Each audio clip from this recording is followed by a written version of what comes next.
Yan, good day mga kapatid, at sanay nasa mabuting kalagayan kayo. At sa mga baguhan dyan, baka naman paki-like at share sa ating YouTube channel at paki-subscribe na rin at paki-pindot yung notification bell para updated kayo sa ating mga video. Maraming salamat po sa pagbisita. Kung nakikita nyo, itong simbahan na to isang dinadayo din ng mga pilgrims dahil sa nagmimilagro si Mama Mary sa kilalang pangalan na Nuestra Señora de los Remedios de Odlo.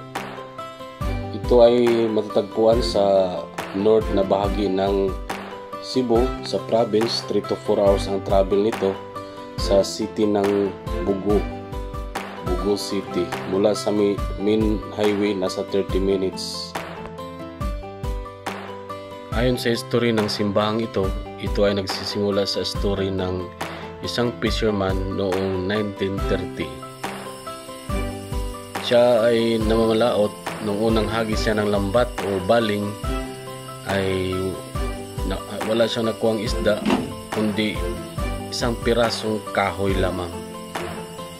Tapos ito yung imahe na ng kahoy na kinuha niya, nilagay na sa frame. Makikita niyo pag nabisita kayo doon sa Udlot.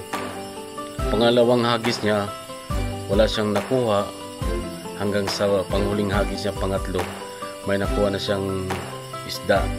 At sa pag-uwi niya, pinagalitan pa siya ng kanyang asawa dahil late na daw siyang dumating.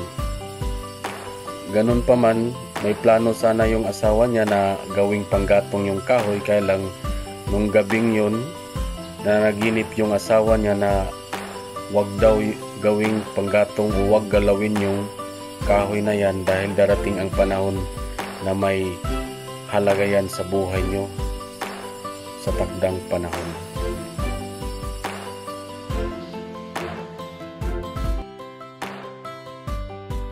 Sa sunod na araw, nanaginip naman ulit yung asawa niya na tingnan yung kahoy kung ano yung makikita dahil mahalaga ang kahoy na yan. Ganon pa man, nung kinabukasan tiningnan nila yung kahoy at unti-unting lumitaw yung imahe ni Virgin Mary or Mama Mary kasama si Child Jesus. At sa susunod na araw, may lumitaw pa na imahe ng St. Peter Paul the Apostle. Kaya bless yung imahe na yun o yung kahoy na yun. So inalagaan lang nila at nagtayo sila ng isang maliit na chapel. So simula noon, pag nagpalaot sila, nagpa-bless sila sa imahen bago sila mangisda.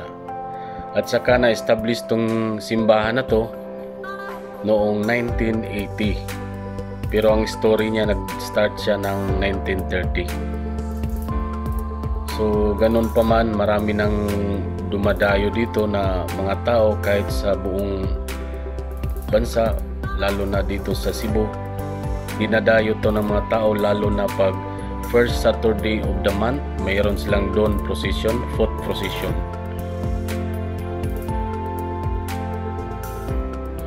So yan lang mga kapatid, maraming salamat sa panonood. Sa mga baguhan dyan, baka naman paki-like at share at paki-subscribe na rin sa ating YouTube channel at paki-comment na lang sa comment section para mapuntahan ko yung mga bahay nyo. At maraming salamat, God bless sa lahat. Paki-like at share naman sa ating YouTube channel mga kapatid at paki-subscribe na rin at paki-pindot yung notification bell para updated kayo sa ating mga video.